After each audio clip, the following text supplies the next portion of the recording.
कुछ इन्फॉर्मेशन के साथ मैं अपनी बात को ख़त्म करूंगा। आज का ये जो मार्च निकला है, मार्च का नाम था सोशल जस्टिस मार्च, इंक्लूजन, जेंडर जस्टिस, डिग्निटी, ये मार्च का नाम था।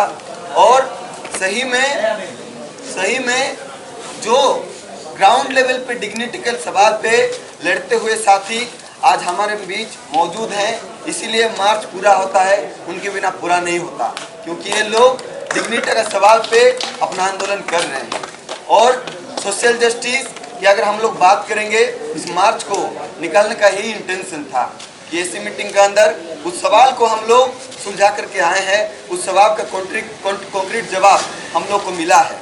और साथ ही साथ वो जो पूरे जवाब कन्हैया ने भी रखा कि ओबीसी रिलैक्सेशन की बात, डिप्राइवेशन पॉइंट्स की बात, रिजर्वेशन इन डायरेक्ट पीएचडी की, और साथ ही साथ 27% रिजर्वेशन ओबीसी स्टूडेंट्स को हॉस्टल में, ये तमाम सारी चीज़। और वाइवा अवश्य का जो कमेटी फॉर्म हुआ है, टाइम बाउंड कमेटी, ये सोशल जस्टिस का एक पैमाना है। लेकिन हमारा मानना है इन सारे पैमानों के साथ साथ सोशल जस्टिस का अगर पैमाना तय होगा तो मिनिमम वेज की भी बात करनी पड़ेगी, और साथ ही साथ ठेका मजदूरी को खत्म करने की बात करनी पड़ेगी, माइनॉरिटीज कम्युनिटी को खत्म करने की बात करनी पड़ेगी। इसीलिए दोस्तों हम लोग का मानना है ये कोई विक्ट्री मार्च नहीं था, इसलिए हम लोग सोशल जस्टिस मार्च रखे हैं। विक्ट्री अभी आना बहुत बाकी है, क्योंकि तमाम सारी चीज़ें अभी और भी सवाल का जवाब हम लोग को मिलना बाकी है। हम लोग कुछ सवाल का हल करवा लाए हैं, लेकिन अभी भी माइनॉरिटी डिप्राइवेशन पॉइंट्स के ऊपर बातचीत होना बाकी है। वाइवा को रिड्यूस करना है, कमेटी जो फॉर्म हुआ है उस कमेटी में जेएनयू से अपना जो रिप्रेजेंटेशन है वो रिप्रेजेंटेशन देना बाकी है। और साथ ही साथ जो ग्रेडिंग पॉइंट है, जो एमफिल से पीएचडी जाते हैं, जो प्रोमोट करने का जो सीजीपीए है उसको भी डिक्रीज करना है। और तमाम सारे वो सोशल इंक्लूसिव पॉलिसी को लागू करने का सवाल, चाहे वो हॉस्टल का निर्माण हो, चाहे वो एमसीएम का सवाल हो, चाहे वो तमाम सारे जो यहाँ पे इश्यूज चल रहे हैं, ढाबे अलॉटमेंट पॉलिसी को और भी डेमोक्रेटिक और फंक्शनलाइज करने की बात हो, हेल्थ सेंटर की सुधारने की बात हो, या फिर वाईफाई इंस्टॉलेशन की बात हो, ये तमाम सारी चीज़ें डेमोक्रेटिक, इंक्लूसिव और हमारे कैंपस को जेंडर जस्ट बनाने के लिए,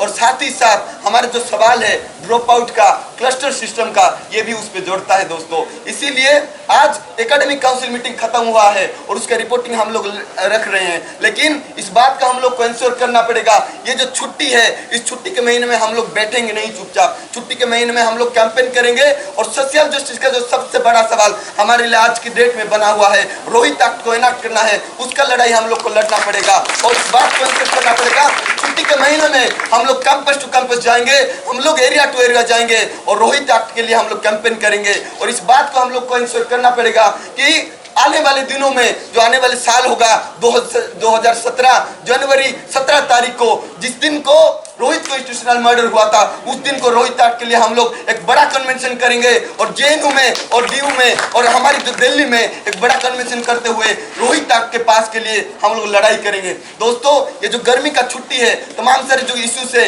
हम उसको कंस्टेंटली फॉलो अप करना पड़ेगा, क्योंकि एडमिनिस्ट्रेशन का जो चाल है, एडमिनिस्ट्रेशन का जो रवैया है, एक बार डिसीजन ले लेता है, लेकिन दूसरी ओर से ये तमाम सारी चीजें करता है कि उसको स्कैटल किया जाए, उस डिसीजन को लागू ना किया जाए। इस डिसीजन को, ये जो इंटेंशन है, ये जो कंस्पिरेसी है, उसके खिलाफ हम लोग को विजिलेंट रहना पड़ेगा दोस्तों। क्योंकि देखिए ऐसी मीटिंग हुआ था, ऐसी मीटिंग वाइस चांसलर साहब इसीलिए नहीं बुलाए थे कि कोई डिसीजन लेना है, कोई डिस्कशन करना है, कोई डिलीवरेशन देना है। वाइस चांसलर साहब ऐसी मीटिंग कोई चर्चा के लिए नहीं बुलाए थे।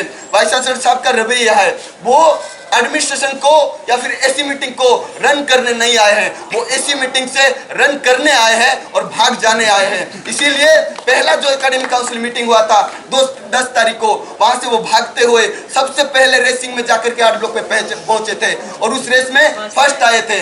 और इस बात को हम बोले कि जब एकेडमिक काउंसिल मीटिंग दोबारा फिर से बुलाएगा, फिर से हम लोग इस बात को बोले कि पहली बार 200 मीटर रेसिंग में फर्स्ट आए थे, आज 400 मीटर रेसिंग में फर्स्ट आना चाहते हैं। इसीलिए academic council meeting convention centre पे बुलाया गया है। लेकिन एक बात बोलना चाहता हूं मैं, वाइस चांसलर साहब, आपसे एडमिनिस्ट्रेशन रन कर नहीं सकते हैं। आप एडमिनिस्ट्रेशन को चलाना नहीं जानते हैं। वाइस चांसलर चैम्बर को आप खाली करिए, एडमिनिस्ट्रेशन को स्टूडेंट, मजदूर और टीचर मिलकर चलाएंगे। ये बात हम आपको बोलना चाहते हैं। आपका अगर कोई काम बच गया है, हम सुने हैं आपको शायद जूडो कराटे में ब्लैक बेल्ट मिला हुआ है, यह हमारा सुनना है। लेकिन एक बात मैं आपको बोलना चाहता हूँ, आप एडमिनिस्ट्रेशन चला नहीं पाएंगे। अगर आप किसी काम में माहिर है तो आने वाले दिनों में ओलंपिक गेम होने वाले हैं, रेसिंग में पार्टिसिपेट करिए, बहुत बड़े दाम का मिलेगा। इसीलिए दोस्तों, जिस तरीका का वाइस चांसलर है वो कोई प्रेशर में आकर के डिसीजन नहीं लिया गया है।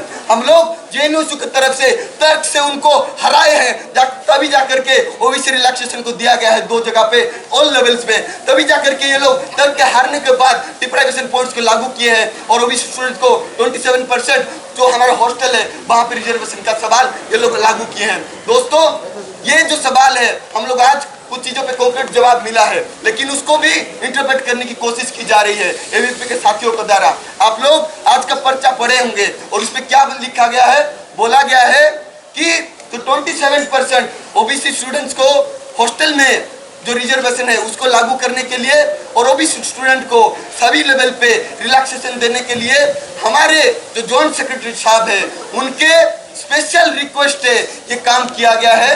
उनका जो स्पेशल रिक्वेस्ट है उसके वजह से ये लागू हुआ है। हम लोग जानना चाहते हैं ये स्पेशल रिक्वेस्ट होता क्या है, स्पेशल रिक्वेस्ट कैसे किया जाता है, बेसिकली ये सवाल हमारा है। क्योंकि रिक्वेस्ट हम लोग जानते हैं किसी से करना है तो फॉर्मली होता है, स्पेशल रिक्वेस्ट क्या पैर छू के होता है या फिर गले लगा करके होता है, ये हमारा सवाल है। वाइस चांसलर साहब, हो सकता है जॉइंट सेक्रेटरी से पर्सनली मिले होंगे और अपना जो सेटिंग है वो किए होंगे। आज जाकर के जॉइंट सेक्रेटरी बोल रहा है कि हम लोग एक स्पेशल रिक्वेस्ट किए हैं तभी जाकर के वहां पे लागू हुआ है। लेकिन ये सवाल है कि बाकी जो एकेडमिक काउंसिल मीटिंग में मेंबर थे वो क्या कर रहे थे। अगर जॉइंट सेक्रेटरी काम से ही सब कुछ हो गया है तो बाकी एकेडमिक काउंसिल मीटिंग के मेंबर क्या कर रहे थे। वायदा के सवाल पे हम लोग वहां पे जंग छिड़ गया। आपको बताऊं कि कुछ स्टूडेंट, हम लोग जो स्टूडेंट रिप्रेजेंटेटिव थे और कुछ स्टूडेंट्स के, हमारे स्टूडेंट रिप्रेजेंटेटिव के पक्ष में कुछ टीचर एकदम से उठ करके बोले ये जो डिस्क्रिमिनेशन है वो होता है, हम लोग टीचर है करके इसको रिकॉग्नाइज करते हैं, इसलिए वाइवा के जो मार्क्स है 30 से इसको डिक्रीज करते हुए आधा करना है, 10 से 15 रखना है। और इस बात को एडमिनिस्ट्रेशन ने भी रिकॉग्नाइज किया जब हम लोग अपना जो तर्क दिए कि इस तरह का डिस्क्रिमिनेशन होता है, इसलिए कमेटी फॉर्म करिए। पहली बार एडमिनिस्ट्रेशन ने मान लिया कि वाइवा का जो नंबर है उसको 20 में आप फिक्स करिए, लेकिन हम लोग बोले ये हमारा पोजीशन नहीं है, वाइवा का जो मार्क्स है 30 मार्क्स है उसको घटा करके 10 से 15 करना पड़ेगा, 20 से भी आपका डिस्क्रिमिनेशन खत्म नहीं होता है। इसीलिए आज वो कमेटी फॉर्म हुई है दोस्तों। लेकिन उस कमेटी में हमारा जो रिप्रेजेंटेशन है वो ज्यादा मैटर करेगा, क्योंकि जिस तरीका का तर्क हम लोग ऐसी मीटिंग के अंदर दिए हैं उसी तरह का तर्क हम लोगों को उस कमेटी के अंदर भी देना पड़ेगा और बोलना पड़ेगा 30 मार्क्स में डिस्क्रिमिनेशन होता है उसको घटाइए और सुप्रीम कोर्ट का जो रूलिंग है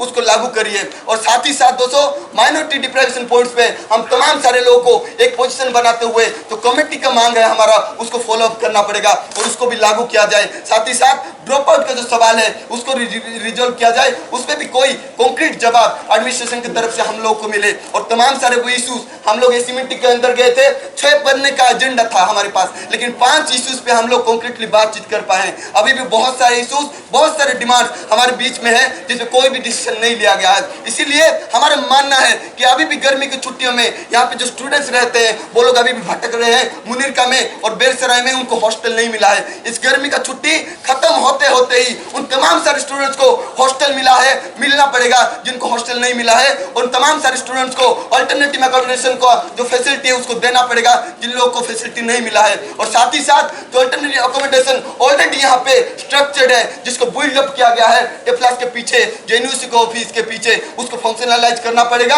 और जो तमाम सारे पैसे आए हुए 2-2 हॉस्टल के लिए उसको फंक्शनलाइज करना पड़ेगा। और ये जो हॉस्टल का क्राइसिस है इमीडिएटली नया बैच आने से पहले उस पर कोई ठोस हमारे जो फंक्शन है उसको कार्यकारी में परिणत करना पड़ेगा। दोस्तों, ये सारे सवाल हमारे डे टू लाइफ में रहेंगे, लेकिन हम लोग जो हमारा मेन जो उद्देश्य है, जो हमारा जो एजेंडा है कि हम लोग अपने लिए हमारे कैंपस को बेहतरीन बनाने के लिए, इंक्लूसिव बनाने के लिए, डेमोक्रेटिक बनाने के लिए, जेंडर बेस्ड बनाने के लिए और किसी के साथ डिस्क्रिमिनेशन ना हो, इसके लिए हम लोग लड़ते रहेंगे और ये लड़ाई निश्चित रूप से जारी रहेगी। लेकिन इस बात को हम लोगों को ध्यान देना है कि आने वाले दिनों में हम लोग अपना लड़ाई लड़ते लड़ते दूसरों का जो लड़ाई है उसको भूल ना जाए। इस बात को हम लोग को ध्यान में देना है। अगर आज बीएचयू में एक आंदोलन छेड़ा हुआ है 24x लाइब्रेरी को मांग को लेकर के, उस आंदोलन के पक्ष में भी जेएनयू स्टूडेंट यूनियन और जेएनयू कम्युनिटी खड़ा होगा। इस बात को हम लोग को इंश्योर करना पड़ेगा।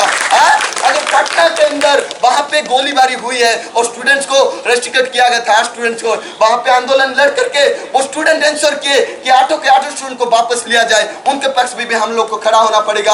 आज एचयू में बेलीवाड़ा का अगर ये लोग तोड़ दिए हैं, उसको स्ट्रक्चर को अगर ये लोग खत्म कर दिए हैं, इस बात को हम लोग को बोलना पड़ेगा।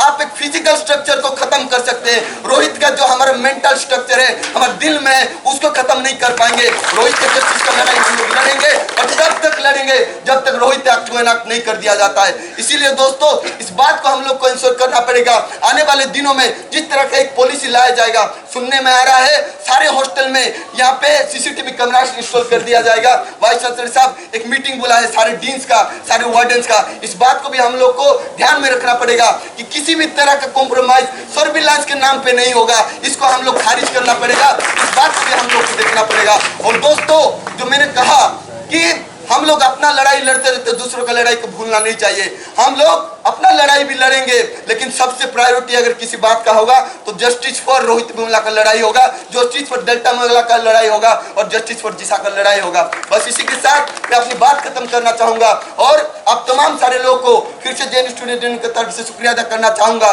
कि आप लोग दो ऐसी मीटिंग के सामने अपनी भारी मात्रा में अपना सोलिडारिटी दिखाए। वहां कुछ लोग फिजिकली प्रेजेंट थे, कुछ लोग फिजिकली प्रेजेंट भी नहीं थे, लेकिन सोलिडारिटी में थे। और उसी के वजह से ऐसी मीटिंग के अंदर एक प्रेशर बिल्डअप हो पाया, जिसके चलते वाइस चांसलर साहब भाग नहीं पाए, बाकायदा मजबूर हुए डिसीजन लेने के लिए, बाकायदा मजबूर हुए एक कॉन्क्रीट ठोस आंसर देने के लिए। इसीलिए दोस्तों ये जो सोलिडारिटी है, ये जो प्रेशर है, इसको हम लोग को बना के रखना पड़ेगा। इसको हम लोग उसी तरह से जिंदा रखना पड़ेगा जिस तरीके से हम लोग पिछले 3 महीने में दिखाए हैं। और तमाम सारी इश्यूज पे हम लोग तभी जीत सकते हैं जब हम लोग ये जो आंदोलन है इसको तेजी रफ्तार से आगे बढ़ाएंगे और हमारी जो यूनिटी है उसी तरह से बन के रहेगा दोस्तों। इसीलिए मैं अपनी बात को यहाँ पे खत्म करना चाहूंगा और साथ ही साथ एक इंफॉर्मेशन के साथ आप लोग को मालूम होगा कि अभी कुछ दिन पहले जो हमारे साथी हैं साउथ अफ्रीका से, उनके खिलाफ भी डिस्क्रिमिनेशन हुआ है, उनके खिलाफ भी अटैक हुआ था।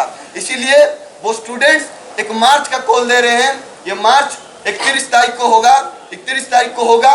10 बजे गंगा ढाबा से बस निकलेंगी और हमारा मानना है जेंडर जस्टिस का लड़ाई अगर हम लोग लड़ रहे हैं, कास्ट डिस्क्रिमिनेशन के खिलाफ अगर हम लोग लड़ रहे हैं, तो हम लोग को राशियल डिस्क्रिमिनेशन के खिलाफ भी लड़ना पड़ेगा। इसलिए आप लोगों से अपील करता हूं कि 10 बजे आप लोग 31 तारीख को गंगा ढाबा से निकलिएगा और जो हमारे साथी साउथ अफ्रीका के साथी मार्च निकाल रहे हैं उसमें बढ़ चढ़ के हिस्सा लीजिए।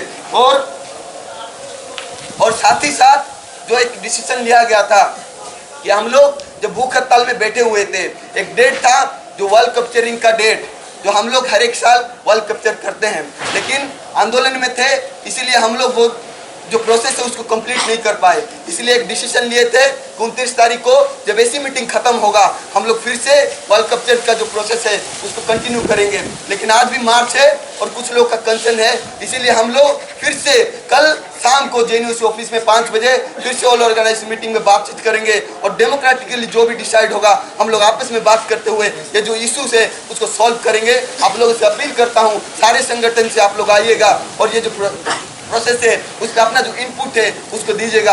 आखिर में मैं फिर से जेएनयू से हमारे जो साथी महाराष्ट्र से आए हुए हैं मैं उनको जय भीम लाल सलाम करना चाहता हूं और आपका जो लड़ाई चल रहा है उसके पक्ष में आप कभी भी आवाज दीजिएगा। जेएनयू से यहाँ पे कोई भी स्टूडेंट वहाँ पे जरूर पहुँचेगा, हम लोग इंश्योर करते हैं। आप तमाम सारे लोग को शुक्रिया अदा करते हुए इस जो मीटिंग है उसको खत्म करना चाहूंगा। जय भीम लाल सलाम, gender justice long live, Rohit Vemula long live, social justice long live.